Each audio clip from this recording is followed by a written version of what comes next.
7:01 on the West Coast, 10:01 on the East Coast, 3:02 just changed over in London. In Sydney, New South Wales, it is just after midnight. And in Malaysia, we're fed up, we're sick and tired, we're mad as hell, and we're not going to take it anymore. I'm Sheldon, and I'm not wearing pants. Oh my, I don't know what happened to my headphones. They just suddenly died. Why is that? Why? I don't know.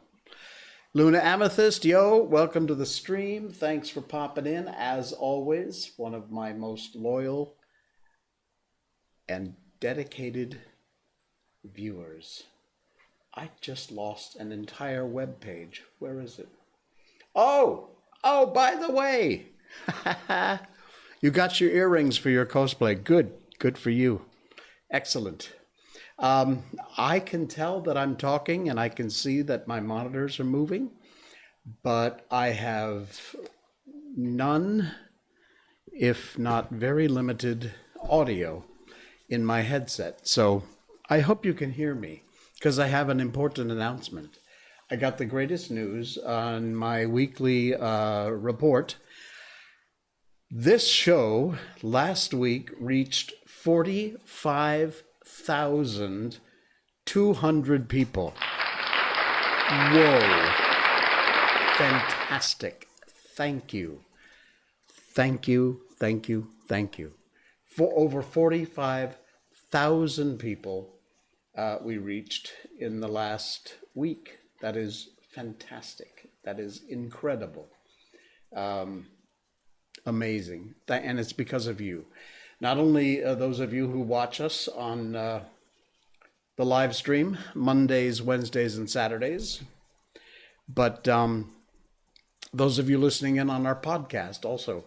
As you know, this show, after we get done doing it live, we suck out the audio and we upload it as a podcast, any place you listen to your favorite podcasts. And for those of you listening now, thank you for that. iTunes, Apple Podcasts, Spotify, Amazon Music, Google Podcasts, Radio Public, Stitcher, TuneIn. We're on all the platforms pretty much, and you can find us. Just search "I'm Not Wearing Pants" and you'll see our logo here, and that's us. Subscribe, download the podcasts. Our numbers are great, and really thank you for those amazing numbers. Over 45,000 people in the last week that we have engaged with. We're not engaged to, we've engaged with. Yes, and Luna says, hi, podcast people.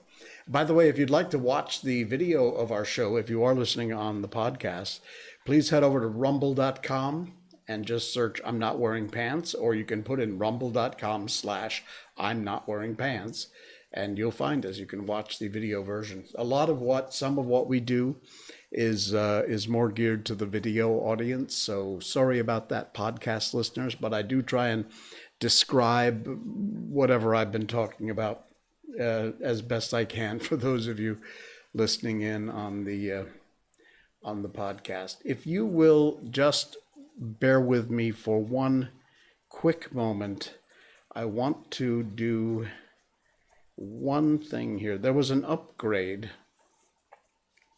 to Streamlabs just before I went live, and I think that may have affected our audio output. I think I'm okay though, so we're all right. Okay, important show today. We're going to talk about stuff that I normally do not talk about, but we're going to talk about it anyway. And I will let you know that I am referring to places not in the country in which I currently reside. In the country in which I currently reside, we're going to talk about that in a little while, we are now truly under house arrest, at least in my area, and lots of other areas. Millions of people in areas are under a enhanced MCO. It's basically house arrest, and we are under some sort of ridiculous curfew from 8 o'clock at night till 8 in the morning. Can't leave the house. All Only one person. I've got the whole list here. We'll get to it. But anyway, that's coming up later.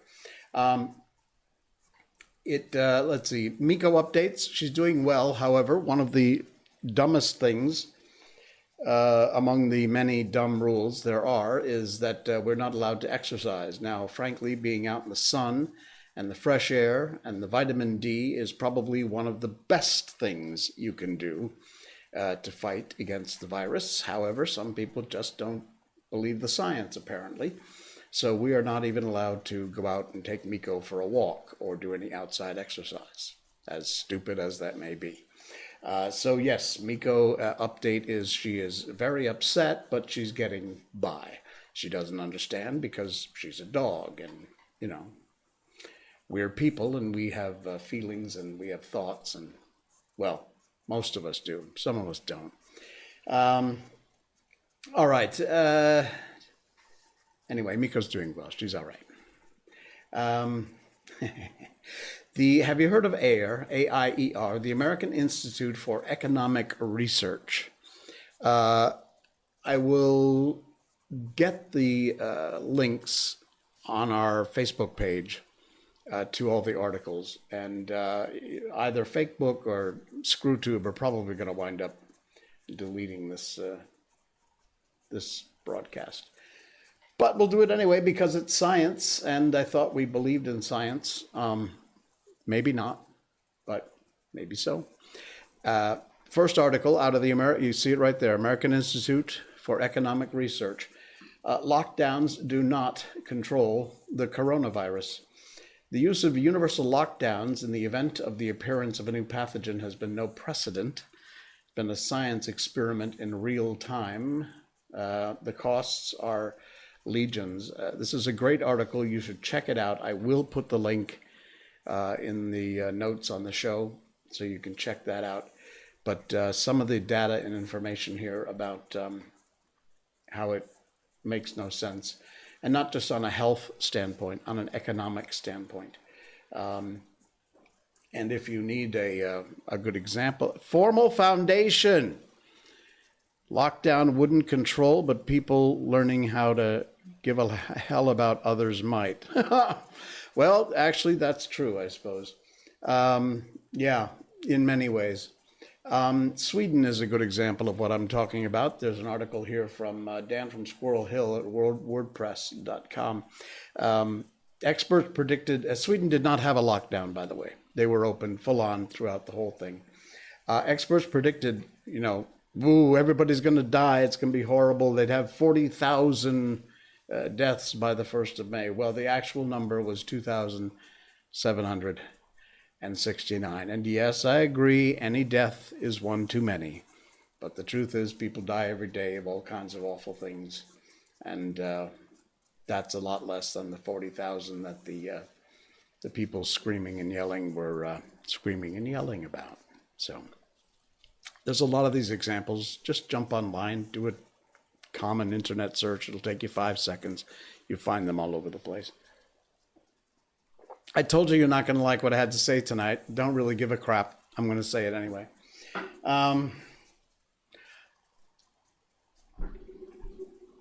Yeah, and you're right, Formal Foundation. A lot of folks in Sweden were already working from home. It wasn't a really difficult transition to do. They may not have to even needed to do a forced lockdown. It's quite true. Somebody's come up with this list. Nobel Prize winning scientists, the damage done by lockdowns will exceed any savings of lives by a huge factor. That from a Nobel Prize winning scientist. The benefit of fresh air, as we just talked about, vitamin D, sunshine, and all being out in the fresh air. Far outweigh the risks. And meanwhile, in the UK, says Formal Foundation in our chat, you can see the chat, by the way, over here. I don't know, it's kind of tiny.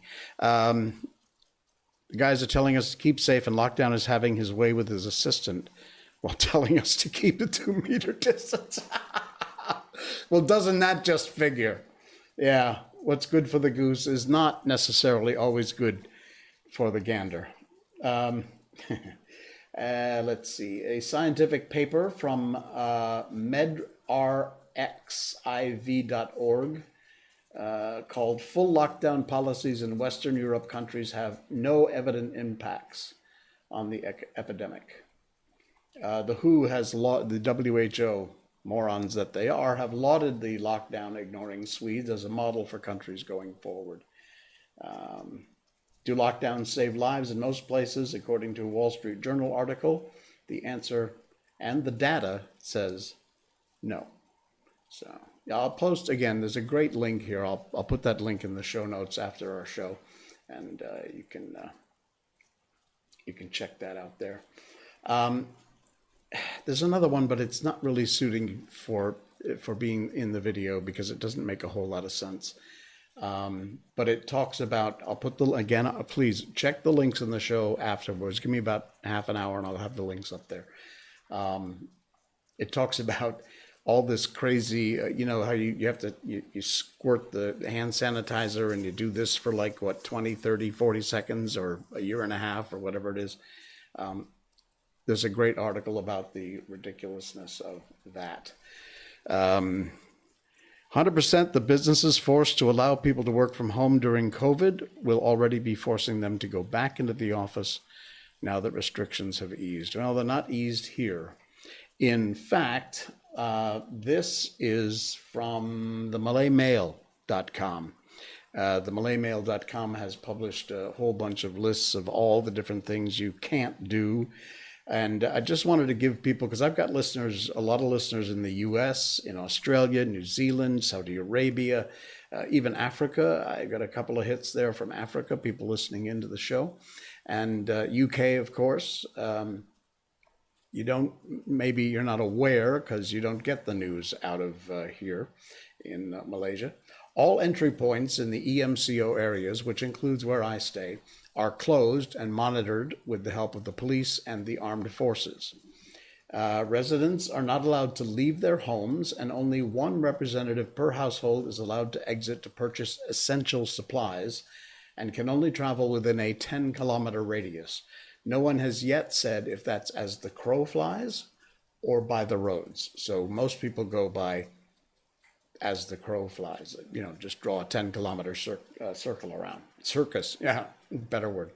Up to 3 people, including the patient, can travel interstate and interdistrict to get health care, medical care, and to get their vaccination appointments. Residents should not leave their homes between 8 p.m. and 8 a.m. unless for emergencies or with police approval, which you're likely not going to get.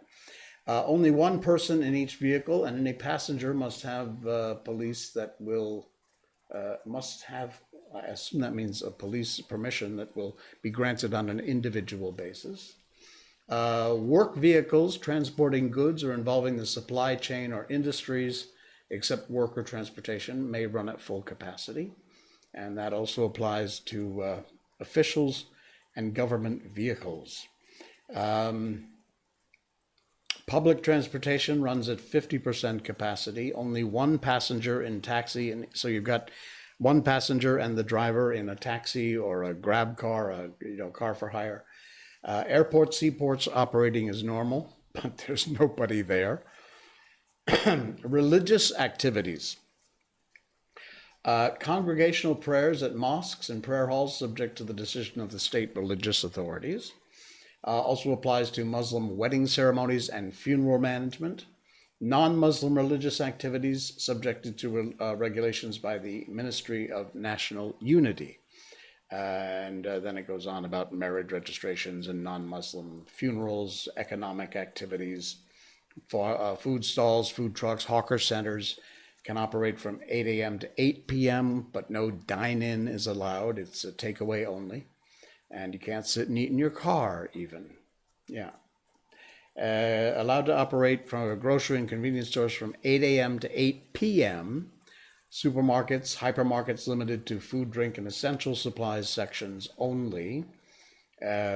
Public markets, permanent farmers markets, and my farm outlets open from 6 a.m. to 2 p.m. Daily market, morning market, farmer market, night markets, and late night bazaars are not allowed. Wholesale markets operate from midnight to 6 a.m. So the list goes on and on. As we sashay through this this bit. All right. I told you I'm not going to give you a whole lot of my personal opinion about what's going on here because, frankly, I'm not allowed to. But there is one thing that I saw that popped up on social media today, which I am going to tell you, I think is about the dumbest freaking thing I have ever seen. And let me share this picture with you. I hope, I pray this is a mistake. You see what they're doing here? Take a look. This is a condo, apartment building of some kind. And they have razor wired the stairs to get up and down. Most of these buildings like this do not have lifts or they're shut off. But let me see. Yeah, I can pop it up to a more full shot. See the razor wire being strewn up and down the stairs? Another one in front of the entrance. Here's some member of the military apparently just getting ready to put up more razor wire.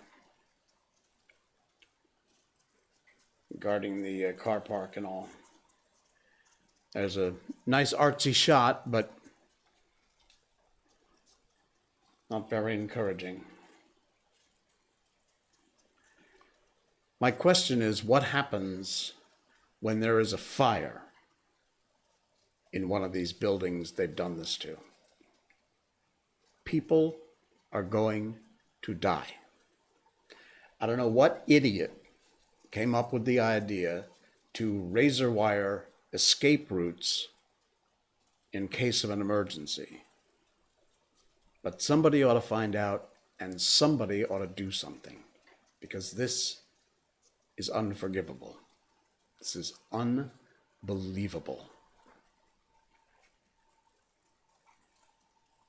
Absolutely incredible that this kind of stuff goes on. It's frightening. All right, coffee break time. I'm serious. I don't make a lot of comments about what's going on here. I just give you the rules, the SOPs for the lockdown. But something like that, I'm sorry, it needs comment and it needs something done about it because it has to stop. That is insanely stupid and it needs to get taken down. It's unbelievable. Catch a fire in one of those buildings and people are dead. They're just dead. It's stupid. All right, on the good news department, because I'm tired of talking about the bad news. We talked in our last show about the white flag campaign, and from what I see, it's going remarkably well. Malaysians are, the rakyat, the citizens of this country, are an unbelievably big-hearted bunch, and you guys are amazing. By the way, thank you. I did get several people who made donations via my PayPal, and as I promised you, I compiled those, I added in the little fees that PayPal takes, and then I put the full amount that you donated directly into those charities that were collecting funds. And thank you very, very much from all of us here. We really appreciate what you did. Thank you. One person in particular, you know who you are, was very generous, and I thank you for that. Trust that those people got the money directly. And really, it's appreciated. It's feeding families, and that's what's important. These folks, if you missed our last show, the white flag campaign is that if you, again, kind of silly to use a white flag of surrender, but fine, whatever. We'll get past that. If you need help, if you need assistance, if you need food, just maybe someone to talk to, you put a white flag in front of your house, and people know that that is a sign, a signal that you need some assistance, you need some help. In the most cases, it's people that need food. And all these organizations, restaurant after restaurant after restaurant, 99 Marts, which is kind of like a 7-Eleven sort of thing, but a little bigger than that, little mini grocery stores. They've done a remarkable job at 99 Mart, and a huge round of applause for the folks. 99 Mart has set up where they will deliver assistance to people that need it within a certain radius around wherever they have locations. And thankfully, they have a lot of locations. So but they're not the only ones. There's tons of businesses and just people in general who've banded together and who are going out there helping people if they can, and doing what they can to organize folks that are providing assistance. It's truly appreciated, and it's remarkable to see the citizens of Malaysia come together when it's most needed and when they can't get help from other places. Absolutely amazing. However, I do want to say, if you are handing out help, you might, in fact, I was going to say you might not want to. You don't want to do this. This is a person receiving some assistance. This is the person giving the assistance. And as the saying goes, some people like to post their good deeds, shamed and pride satisfied.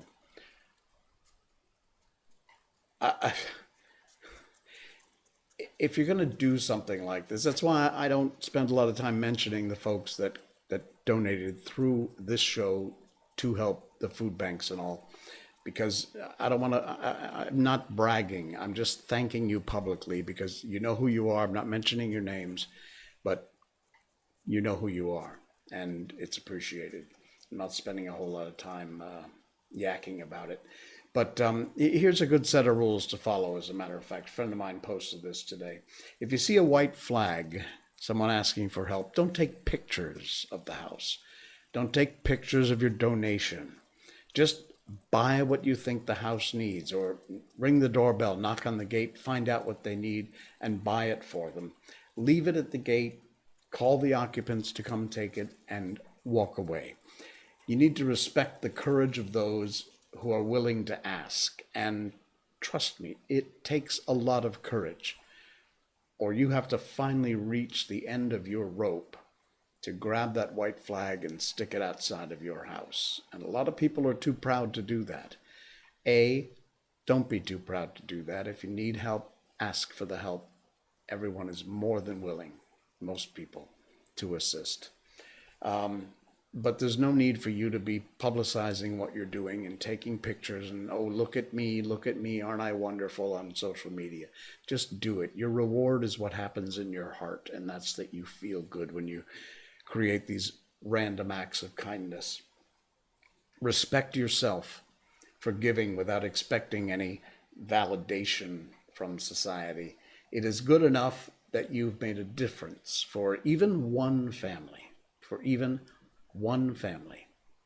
Respect yourself for that. Know that you've done the right thing. And rules and thoughts to live by.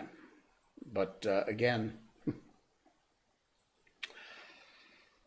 there are a lot of people out there who are helping and doing some wonderful stuff. And this really shows you where people's hearts are. There are other people. Should I share this or not? This is from a very extremist document. This is from a group of people that they're upstarts. They caused a lot of trouble. I'm going to share it anyway. It says that whenever any form of government becomes destructive of these ends, it is the right of the people to alter or abolish it and to institute a new government. This is from an extremist document that's dated July 4th, 1776. Yes, those words are from the Declaration of Independence from the United States of America. So to my American friends, keep that in mind, huh? It's in your Declaration of Independence. You probably don't know that. You likely haven't read it. Read it. You might be surprised what you find. All right, sorry, excuse me. We've got The Jungle Book is coming up to completely switch subjects and to get out of the heavy stuff, because I'm really tired of talking about the heavy stuff. And one last thing before we get into our book, because we've done about a half an hour or so, which is usually about all I can put up with. I saw this, there's a YouTube guy called Thoughty2, Thoughty and the number 2.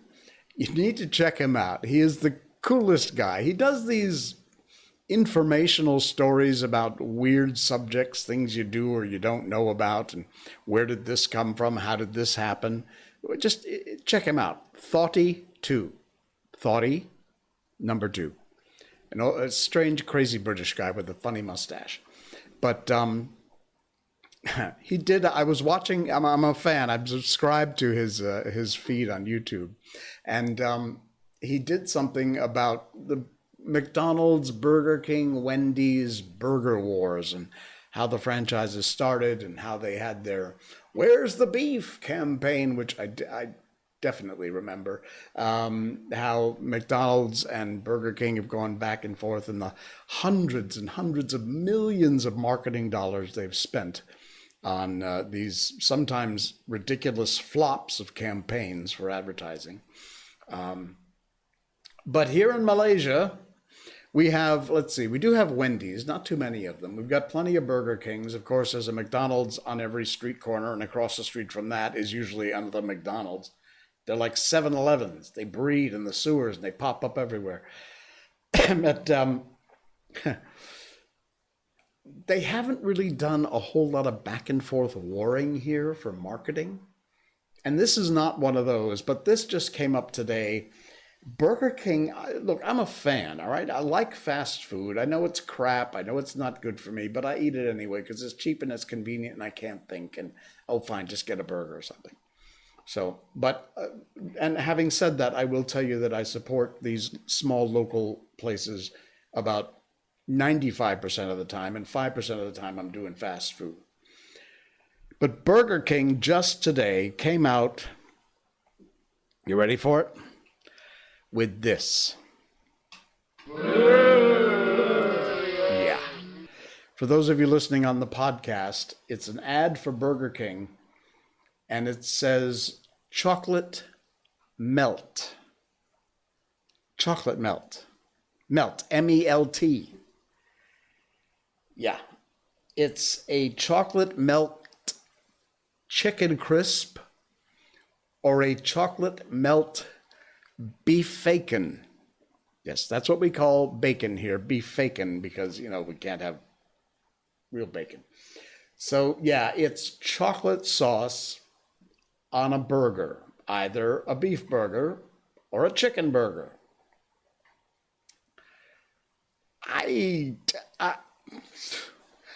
There's part of me that kind of wants to try this. And I'll tell you that if it was like, not maybe unsweetened chocolate, but maybe semi-sweet chocolate, you know, not the sweet, sickeningly sweet, like Hershey's syrup squirted on the thing. It probably is sweet chocolate. But I could almost see it if it were like, because I love, if you buy like 70, 80% cocoa, the chocolate that has no sugar in it, it's just like cocoa. It's actually quite nice. People do eat that. It's not sweet at all. It's just a cocoa flavor without the sugar content. And it's an interesting snack. That might not be a bad taste. It's almost like if you've never had it before, chocolate that hasn't been sweetened, that's just the cocoa. It almost has like a coffee flavor to it. It's not that dissimilar to coffee. So that might be an interesting alternative. But a sweet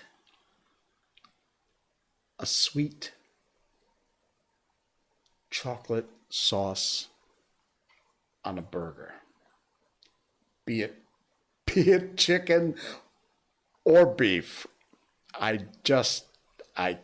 can't. Wow. I can't tahan. Okay, that's a Malaysian thing. If you're Malaysian, you know what that is. I cannot tahan. Oh man, this is the weirdest thing ever. Chocolate milk burger. All right. My goodness. Have we covered everything? I think so. Oh, don't forget Miko merchandise. There. I haven't plugged anything for the show today except our podcast. So go to twitch.tv, go to the I'm Not Wearing Pants page, check out the About section, and you'll see Miko merch. You'll see I'm Not Wearing Pants merchandise, which we've now called Miko merch, because, of course, it has our logo. And on the other side, it's got Miko, who is wandering around here somewhere tonight, wishing she could go for a walk, but even she's under house arrest. So there you go. All right. Let's let's get into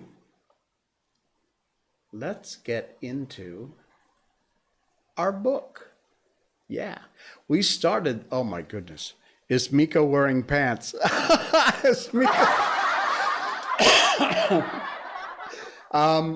No, Miko is not wearing pants. She subscribes to our line of thinking here on the show. She has a Chinese New Year outfit at Cheongsam, or however you say it. She's got a kimono. She's got a football jersey for the Japan team. She's got a whole bunch of different clothes and things, but no, one thing she does not have is pants. So, hello, Chris, and thank you for thank you for jumping in on the stream. Is Miko wearing pants? All right, folks, let's move on into our book. We're on, I think, the second chapter, and it's been interesting. We're reading the Jungle Book. We've done all these books that come from the Gutenberg Project at gutenberg.org. You will find free public domain books, all kinds, all classics, some current stuff. But mostly these are classics, and just you name a classic book, it's there. We've done The Wonderful Wizard of Oz, we did Alice in Wonderland, we did Peter Pan, we did The Velveteen Rabbit, and now we're doing The Jungle Book. We read a chapter or so every night. In the case of The Jungle Book, I've had to cut these chapters into halves, in some cases thirds, because Rudyard Kipling was a little loose with the pen when he was writing this stuff. They go on, these chapters, forever. So I will get through this, but bear with me. We'll cut it off at some point when it starts going too long. We started with Mowgli heading back into the world of men, having been raised by the wolf pack. And we start today's episode with the hunting song of the Seeonee pack. As the dawn was breaking, the Samhur bellied once, twice, and again. And a doe leaped up, and a doe leaped up from the pond in the wood where the wild deer sup. This I, scouting alone, beheld once, twice, and again. As the dawn was breaking, the Samhur bellied once, twice, and again. And a wolf stole back, and a wolf stole back, to carry the word to the waiting pack. To carry the word to the waiting pack, and we sought, and we found, and we bayed on his track, once, twice, and again. As the dawn was breaking, the wolf pack yelled, once, twice, and again. Feet in the jungle that leave no mark. As the dawn was breaking, the wolf pack yelled. Eyes that can see in the dark, the dark. Tongue, give tongue to it, hark, oh hark. Once, twice, again. This is Kaa's Hunting. It's chapter 2 of the Jungle Book. His spots are the joy of the leopard. His horns are the buffalo's pride. Be clean, for the strength of the hunter is known by the gloss of his hide. If ye find that bullocks can toss you, or the heavy-browed Sabhur can gore, ye need not stop work to inform us.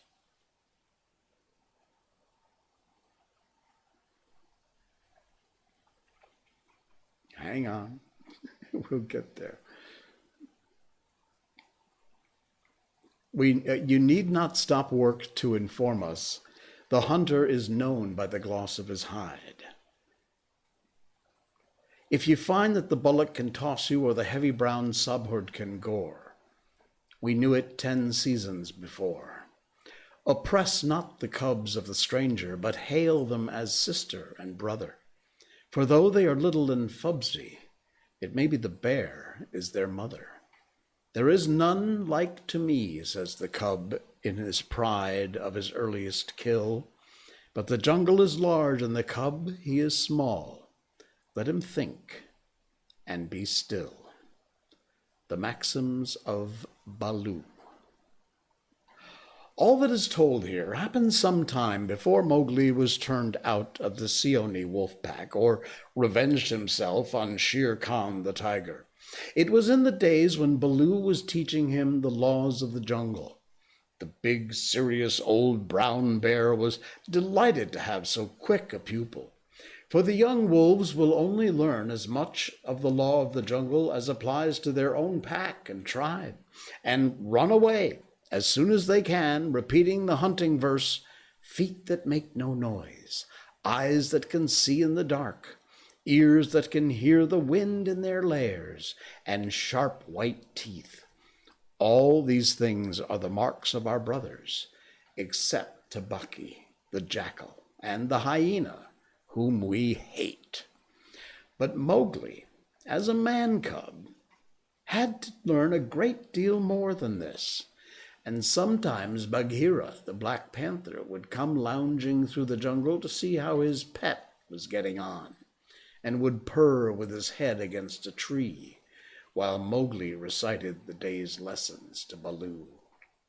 The boy could climb almost as well as he could swim, and swim almost as well as he could run. So Baloo, the teacher of the law, taught him the wood and water laws, how to tell a rotten branch from a sound one, how to speak politely to the wild bees when he came upon a hive of them 50 feet above the ground, what to say to Mang the bat when he disturbed him in the branches at midday, and how to warn the water snakes in the pools before he splashed down among them. None of the jungle people liked being disturbed, and they are all very ready to fly at an intruder. Then, too, Mowgli was taught the stranger's hunting call, which must be repeated aloud till it is answered. Whenever one of the jungle peoples hunt outside his own grounds, it means, translated, "Give me leave to hunt here, because I am hungry." And the answer is, "Hunt then for food, but not for pleasure." All this will show you just how much Mowgli had to learn by heart, and he grew very tired of saying the same thing over 100 times. But, as Baloo said to Bagheera one day when Mowgli had been cuffed and run off in a temper, "A man's cub is a man's cub, and he must learn all the laws of the jungle." "But think how small he is," said the Black Panther, who would have spoiled Mowgli if he had his own way.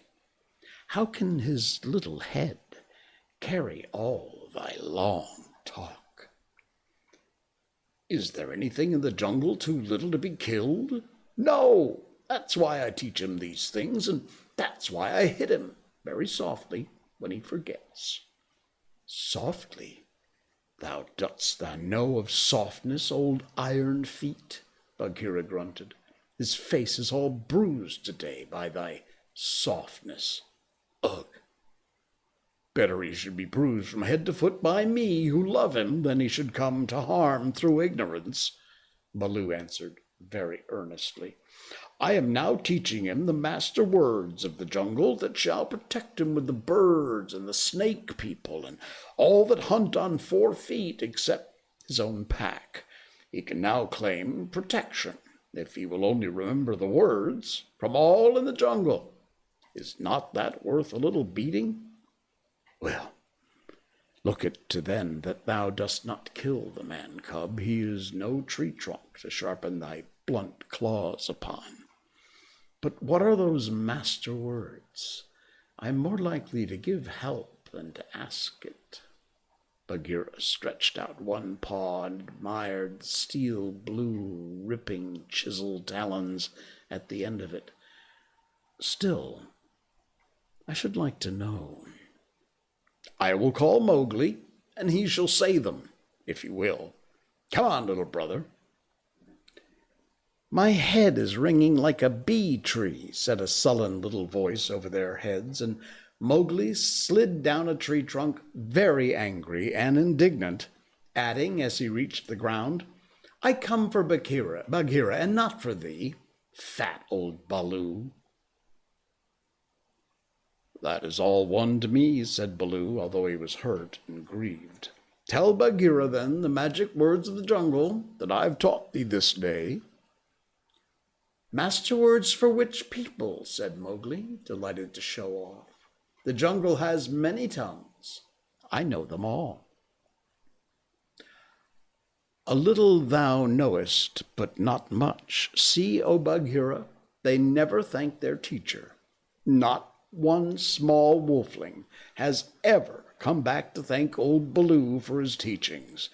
Say the word for the hunting people, then, great scholar.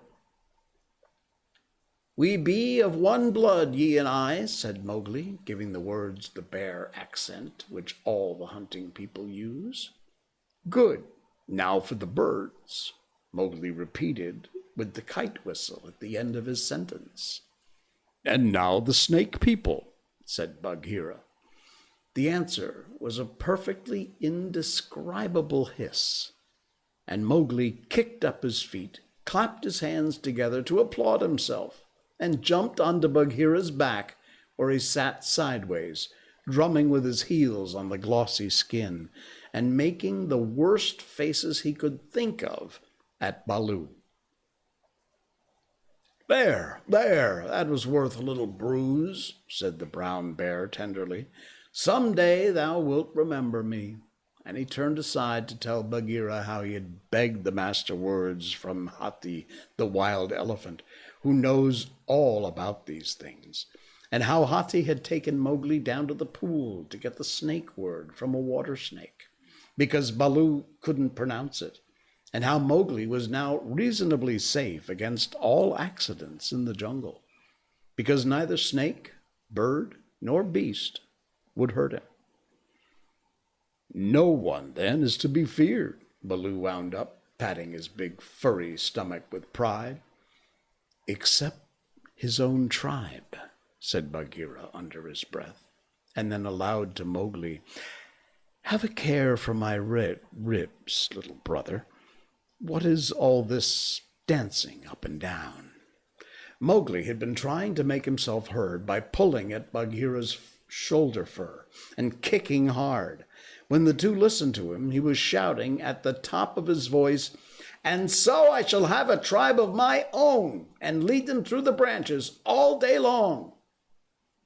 What is this new folly, little dreamer of dreams? Said Bagheera. Yes, and throw branches and dirt at old Baloo. Mowgli went on, They promised me this. Ha! Ooh, Baloo's big paw scooped Mowgli off Bagheera's back, and as the boy lay between the big forepaws, he could see the bear was angry. Mowgli, said Baloo, thou hast been talking with the Bandar log, the monkey people. Mowgli looked at Bagheera to see if the panther was angry too, and Bagheera's eyes were as hard as jade stones. Thou hast been with the monkey people, the gray apes, the people without a law, the eaters of everything. That is great shame. When Baloo hurt my head, said Mowgli, he was still on his back, I went away, and the gray apes came down from the trees and had pity on me, when no one else cared. He snuffed a little. The pity of the monkey people, Baloo snorted. The stillness of the mountain stream, the cool of the summer sun. And then, man cub, and then they gave me nuts and pleasant things to eat, and they carried me in their arms up to the top of the trees and said I was their blood brother, except that I had no tail and should be their leader some day. They have no leader, said Bagheera. They lie, and they've always lied. They were very kind and bade me come again. Why have I never been taken among the monkey people? They stand on their feet as I do. They do not hit me with their hard paws. They play all day. They let me get up. Bad Baloo, let me up. I will play with them again. Listen, man cub, said the bear, and his voice rumbled like thunder on a hot night. I have taught thee all the laws of the jungle for all the peoples of the jungle, except the monkey folk who live in the trees. They have no laws. They're outcasts. They have no speech of their own, but use the stolen words which they overhear when they listen and peep and wait up above in the branches. Their way is not our way. They're without leaders. They have no remembrance. They boast and chatter and pretend they're great people about to do great affairs in the jungle. But the falling of a nut turns their mind to laughter, and all is forgotten. We of the jungle have no dealings with them. We do not drink where the monkeys drink. We do not go where the monkeys go. We do not hunt where they hunt. We do not die where they die. Hast thou ever heard me speak of the Bandar log until today? No, said Mowgli in a whisper, for the forest was very still now Baloo had finished. The jungle people put them out of their mouths and out of their minds. There are very many evil, dirty, shameless, and they desire, if they have any fixed desire, to be noticed by the jungle people. But we do not notice them, even when they throw nuts and filth on our heads. He had hardly spoken when a shower of nuts and twigs spattered down through the branches, and they could hear coughing and howling and angry jumping high in the air among the thin branches. The monkey people are forbidden, said Baloo, forbidden to the jungle people. Remember. Forbidden, said Bagheera, but I still think Baloo should have warned thee against them. How was I to guess he would play with such dirt? The monkey people. Faugh! A fresh shower came down on their heads, and the two trotted away, taking Mowgli with them. What Baloo had said about the monkeys was perfectly true. They belonged to the treetop, and as beasts very seldom look up, there was no occasion for the monkeys and the jungle people to cross each other's path. But whenever they found a sick wolf or a wounded tiger or bear, the monkeys would torment him. They would throw sticks and nuts at any beast for fun, and in the hope of being noticed. Then they would howl and shriek senseless songs and invite the jungle people to climb up their trees and fight them. Or they'd start furious battles over nothing among themselves and leave the dead monkeys where jungle people could see them. They were always just going to have a leader and laws and customs of their own, but they never did, because their memories would not hold over from day to day. So they comprised things by making up a saying. What the Bandar log think now, the jungle will think later. And that comforted them a great deal. None of the beasts would reach them, but on the other hand, none of the beasts would notice them.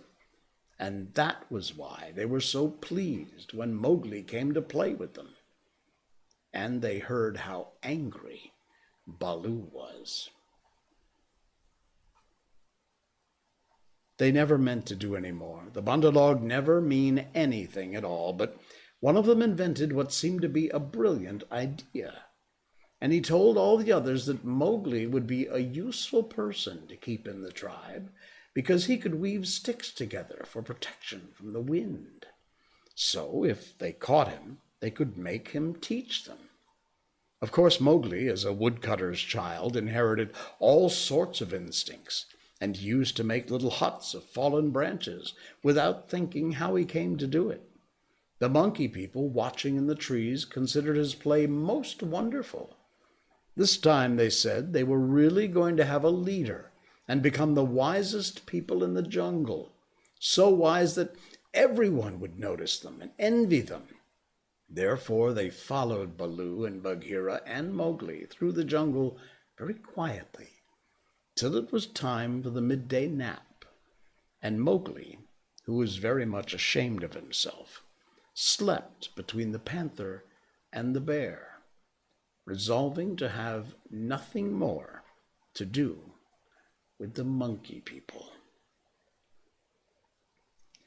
And that's where we're going to leave it for tonight, because the monkey people are up to something, and we'll find out what happens Monday night. All right, nice. The Jungle Book, Rudyard Kipling, from 1894, believe it or not, and we'll find out what the monkey people are up to on our next live stream, which is going to happen on Facebook, YouTube, and Twitch.tv on Monday night, 10 p.m. Malaysian time. All right, folks, thank you so much for all of your interactions and all. Like I said, over 45,000 of you took part in some of our silliness on this show in the last week, and we truly, truly appreciate that. To our podcast listeners across Spotify, Google Podcast, Amazon, iTunes, wherever you may be listening, thank you so much for your subscriptions. And if you'd like to see the video version of the show, please, we need your subscriptions at rumble.com. So please go to rumble.com, free, sign up for a free account, and just search for I'm Not Wearing Pants. You will find the channel there. And if you give us a subscribe, we really appreciate it. You get to see the video version of the show over there.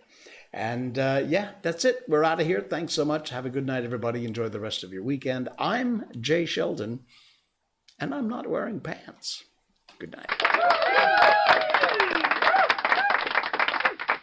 Yo.